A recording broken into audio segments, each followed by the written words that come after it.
Just ate some now we can start. Humboldt reserved gummies. Yeah. So check this out. The Lord Jewish played 2 beats and made Necro go crazy. But it's Necro's beats. No, but check this out. Check this out. That was a Radiohead beat, and the Radiohead beat, I'm not going to lie. Oh, shit. Yvonne, what's up? Sit over there, Yvonne. The Radiohead beat, Yvonne it blew DMS. up in the underground very big. You know what I'm saying? So basically, listen, I want to. You basically put out Cage's first shit. I dropped Cage's first shit, and Cage, because here's what happened. Right, tell Bobito, I'm going to tell you what happened. Cage was killing it on the underground. I thought he was a black kid. He sounded like a black kid. I was like, yo, this black kid is ill. He's rapping about Manson and murder, all this shit I rap about. All right. So I was like, yo, I love this nigga. So I'm like, oh, shit. He had did shit with Pete Nice and fucking. I love Pete Nice. Right, he did some shit with Pete Nice. Shout out to Pete Nice. And he wasn't really doing much. So I reached out to Bobito and I was like, yo, Bobito, I want to fuck with this kid. What's up with him? What's up with this black kid? He's ill. Bobito goes, nah, he's a white kid from upstate New York. What part of Middletown. All right. So I'm like, word? I'm like, what's the deal with him? You fucking with him? He goes, nah, I can't deal with the dude. He's impossible to deal with. Why? Because he was a flake. This is a dude who was on drugs. He's going into the mental institution. I couldn't deal with him. All right. Bobito goes, I'm going to give you his number. Yeah. If you can deal with this nigga, Yeah. I'll put the shit out on Fondle Records. Right. I said, of course, give me the nigga's number and I'll make it happen. All right. So I reach out to the dude and I was dealing with him and Cage is very difficult to deal with. Cage is the type of dude that the second I met him, his nose was up in the air. All right. Like he thought he was all that. Like I'm in Brooklyn. I'm rolling with dudes that were robbing niggas. Straight the fuck up. Dudes walking around with 357s on them. Yeah. Okay? And I'm punching people.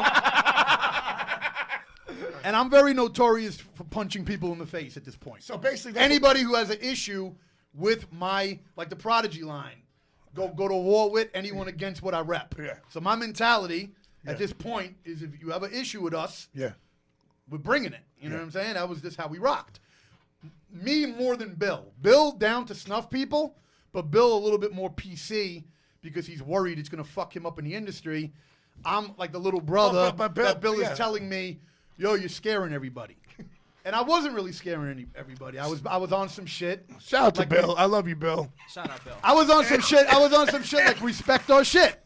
Because you have to understand, Yo, Bill. being white and Jewish, there's automatically this stigma where people are trying to front on me. They think you're pussy. Yeah, they think I'm pussy. So they think you're pussy until you let them know you're not. You stabbed her 3 times.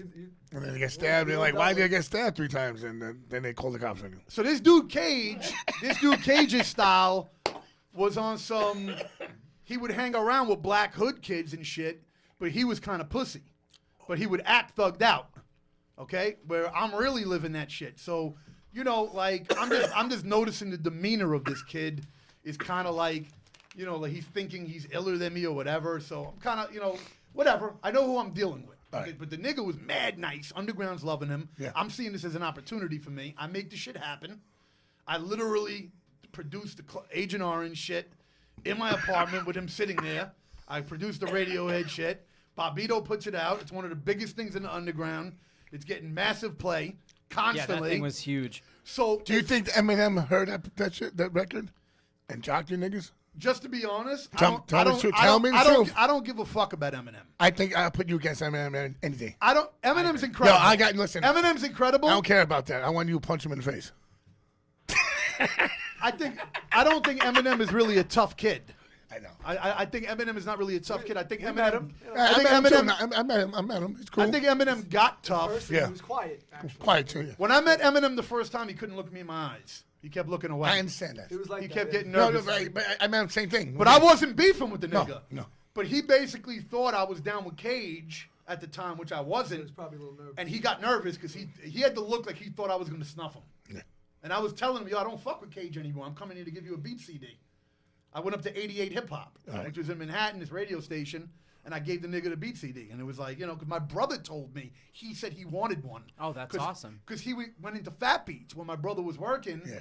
And my beat was being spun by somebody doing the little DJ thing. And he's like, oh, that beat's cool. So my brother said, yo, you want a beat CD from Necro? And Eminem told Bill, yeah, sure. Okay. I'll be up at 88 Hip Hop. Tell Necro to come bring something. That's sick. So I have a weird story about that. About if you actually, I have a story about Eminem. Actually, with me meeting Eminem, and how he was shady to me. Well, Shady Records. No. Shady. Well, no. I'll tell you the reason why. From what I heard. Tell me what's well, let's finish with Cage first. So that record did so good. Okay, we'll segue into Eminem, but basically, that record did so good that so many people were on my dick. Cage didn't like it. That pissed him off. He didn't like Got jealous. that I was getting as much dap for producing Agent Orange and Radiohead as he was getting for the records.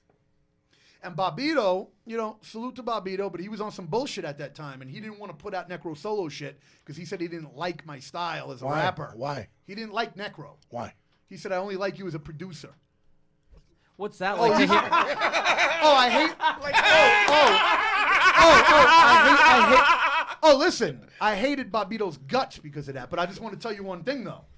The first time I went up to Bobbito, is because Fatal brought me up. Yes, Shout out Joe Fatal. First time, wait, and check this out. And I say to Fatal, I was like, Bobbito's fronting. He's not letting me come up. Yeah. This is in '94. What did Fatal do? Well, I'll tell you. So I had won with my brother a demo battle contest on Stretch and Bobbito, and if you win the demo battle contest, Shout out to Stretch Armstrong. he has to let Stretch was cool. I have stories about Stretch. I love Stretch. I literally destroyed Stretch Armstrong's record collection in his house, but I'll tell you that story. What I did with that nigga. I got a lot of stories, but listen. Basically, what we were talking about Bobbito. Yeah. Okay, so Bobbito wouldn't let me up, even though I won the contest. Why? He was being a dick. What, you think he's being racist? No, because he used to hang out with Daddy Reef and Eclipse and all that. Yeah, I know what I'm saying, but why? He was fronting on me. He wasn't a fan. Bobbito, if he don't like you, there's this like Puritan shit. Like, okay, so I ended up telling Fatal. I remember telling Fatal because he started managing my brother. Bobbito's fronting.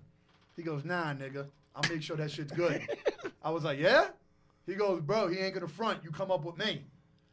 And Fatal stayed true. So props to Fatal. I went Shout up. out to Joe Fatal. And that's the night that I dropped Necrophiliac, 1990 Gore. And these niggas were looking at me like I was out of my mind. That's amazing. I probably the only time anybody's ever went up to a radio station and rapped their verse in a death metal voice. Yeah, that's. I actually stopped doing that because I realized it was too much and people couldn't handle. People were bugging out. It was the style I knew in my mind. I'm going to be limited if I rap all my shit as necrophiliac. So that's why I started rapping my style, but more with like, necro, but, more regular. Yeah. But hard. So, Bobbito used to front on me a lot. You know what I mean? He didn't want to put me out, but he was always like, Bobbito goes, I'll put out a beat record of yours. Why? I got pissed. I said, get the fuck out of here. So the shit that got me my first single out was DJ Riz. Yeah, Riz. And shout out to DJ Riz. And Shout out to DJ Riz. Riz told Fat Beats, you brokered the deal, and I got to drop my first 12-inch, Get on Your Knees, Underground, in 97, a year after, but on my own shit, not with Bobbito, and this shit blew up in the Underground also, in my own respect, and now it was in every fucking magazine. That's so sick. you imagine. I remember that. Cage, super fucking jealous now. The Graveyard one, the Graveyard magazine. What was that? I was in every magazine. But I'm saying, but Literally. it was a Graveyard. I remember you. Bizarre? I remember when I first started hearing you. Me getting a blowjob in the cemetery picture? I think, That something was like a press picture I did with a groupie called Cum Creep. At my SOB show. I took that picture. Yeah, I took a lot of my pictures. One second. Wait, what? I wanted to ask a question. Just going back to the vocal delivery thing for a second. Do you think that because of that, that's why it's connected with, say, like hardcore metal kids? Because your delivery is a little more. He's a metalhead. aggressive? But no, I'm He's saying a metalhead. I'm saying, I am. He's a Lamore's metalhead. I'm a Lamore's metalhead thrash. Fucking. I'm all about thrash. He's in a group with Jorge. And right? fucking. No, right. I'm all about thrash. That's my style. But and I fucked with death metal. I'm saying I love thrash. Shout That's out why to you think Municipal though Waste. that I think that's why it connected though with like that community usually like with the hip hop style. Well, because we used to mention a lot of shit in our rhymes when we would go up. We threw references. We are the first dudes, my crew, in hip hop, to shoot major references to metal bands and all that. Anybody else doing it, I'm not going to mention names, is biting our shit. Oh, I agree. Any other rappers, I'm not going to mention certain dudes' But names. they do that now. No, they but- all do that now. We're not talking about now. I'm saying No, you started it. even on our come up. I'm saying Yeah. between me and my brother, you know, and other than people I won't name, Yeah. you know, another rapper who I won't name who's a faggot, but we're not gonna diss him now in your thing. He ain't gonna get mentioned. Oh my God. We're the first ones Wait. to do that style. Before anything, did you punch Cage in the face? No, I slapped. No, I've never punched Cage in the What? face. So what happened? Well, there was never a fist fight with Cage. I think you're thinking of Mighty Milo. No, you smacked I Mike. punched Milo in the Oh face. man, that's the nicest guy in the world. That's exactly Milo what got Dante. hit. Yo, Milo got hit. I get a call from Dante Ross. It's all Jews here. This is all, Listen, all Jews. Yo, Everyone. listen, Dante listen. Ross, mine. Listen. Shout out to mine. Mine's a good guy, man. I like mine. I get a call from Dante Ross, angry at me because I did that to Milo. Yeah, he's a nice I'm guy. not going to tell you what I said All right, to all Dante Ross on the phone because I know that's your boy. I know. Say, listen. I'm going to leave that one alone. Listen. No. You can say it. It's important. Listen, this is so. Listen, I'm cool. You're my brother. Dante's my brother. You mean you are like. I'm just always- not going to Yeah. go there. Yeah. Because you know how I get down. Yeah. But we had a convo. Yeah. While I was actually taking a shit. I was on a toilet bowl and I got a call from Dante about punching Milo in the face. Was he mad? No. Dante has never come at me like that with that kind of energy. Like with an energy mad. Nah. He came at me like, I can't believe you did that, man. Him. And I was like, bro, the dude's Mighty Milo was telling people not to work. He was trying to sabotage my career. Why? Because he was mad that Fat Beats would fuck with me and not put out records from Eon, his rapper, because the dude who was running Mr. Eon. Yeah, the dude who was running it thought Eon sucked. Wait, what? Which Eon did suck. Oh my God! Eon was terrible. Oh my God! Why, you liked Eon was a horrible rapper. I know, but listen, I'm saying like, no, listen, guys. I mean, Eon. I like the smut peddlers. Listen, Eon was a nice kid. Listen, Eon, that was also biting my shit. Yeah, because I was doing porn shit before I all of know, that. I know that. Listen, that's why you're my boy. Here's my problem with Milo. Right. Milo tried to steal Cage away from me when I put Cage but on. he took him. He didn't take him. What happened was Cage was being a clown. Every time I kept giving him new beats, he kept telling me they weren't good enough. Here's the kind of beats that I offered this fucker. Shit that nonfiction made classic records from. That's Refuse to Lose. I think I even let him hear fucking Black Helicopters. Fucking many different beats. Most amazing beat in the. A lot of people fronted on Black Listen, Helicopter. many different beats. Eminem had that. Listen, many different beats Cage was fronting on. And then he kept telling me, yeah, this guy Milo's trying to work with me, and Milo's offering me weed. And that's what got Milo in with Cage, bribing him through weed. If Milo would offer me cocaine, I would have done it. Back There then. you go. You knew it. Okay, listen, I was You knew what to do. Here's why Milo didn't like me. Let me tell you the kind of dude I was. I was kind of, listen, I'm young, ignorant, but very straightforward to niggas. Like, no fucks given, no filter, but not doing it to be an asshole, doing it because I thought that's how you should do it. So one time I'm in Milo's crib, and he plays me the beat. Bam, bam, bam, bam, bam, bam, bam, bam. You know that beat? Yep. And I told him I didn't like it. Why? I didn't think it was dope. All right.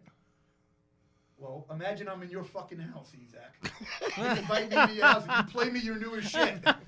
And I tell you to your face, nah, I'm not really feeling that, bro.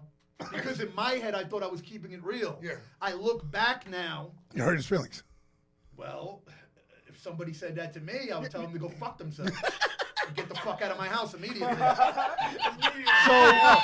So Milo probably felt something like, oh, this dude Necro's a dick. Okay, just so you understand where I'm coming from. I'm putting out shit like Head Split and fucking Black Helicopters and Radiohead, and he's putting out bam, bam, bam, bam, bam, bam, bam. I thought it was gay. I was like, yo, that shit is corny as fuck. So I just thought, and here's another thing. I knew this guy Milo was trying to slide in to get Cage from me. All right. So like I was kind of already because he got hooked up through Bobito. Bobito goes, you can use Milo's studio to record shit for Cage. Remember, this is the time before I was super self-sufficient. Yeah. Where I started paying for my own studio time. Right. This is 96. Yeah. I'm still very young. I'm learning about studio time and all that. So Bobito's like, yeah, you can use Milo's crib. And Milo had like a little setup. Yeah. So in my head, I knew that it wasn't just about the setup. He wants you to take your artist. Because Milo's fucking kissing Cage's ass to me and not acknowledging me as Necro while I'm in his grill, and then pushing his shit on me. So if I'm in your grill and you're pushing your shit on me, let me know you fuck with me too. Yeah, I know. But I was clear he was on Cage's dick, and that burnt me. I'm like, fuck this nigga. So did you say anything to Cage? Cage was a scumbag. Cage is a type of dude all about himself. Like, he's a very shady dude. He signed to this is a dude that ICP when I brought him label. to Brooklyn, listen, this is a dude when I brought him ICP label. He did a video. This is a dude when I brought him to Brooklyn, literally, every goon walked up to me and said, yo, bro, I don't like this nigga. I want to fuck this nigga up now and I want to rob him right now. I was like, yo, really? Like, why? There's something about him. He would walk around and be around you and act like you ain't shit. And you might be street nigga doing your thing. He wasn't cool. Like he wasn't cool to fans either. He would call his fans crumbs. Oh. One of his things he would do is and brag to me that fans are crumbs. Like, he had this mentality very different than the Necro mentality, which is why I'm way bigger than him now, ultimately, because his mentality was always very limited. All right, fuck him anyway. I don't want to waste my time talking about him, but he was actually asked to get on songs recently, like in the last couple of years, with me and Vinny and Bill, and he said he didn't want to. Why? He don't fuck with our scene, our style. So that mentality was always a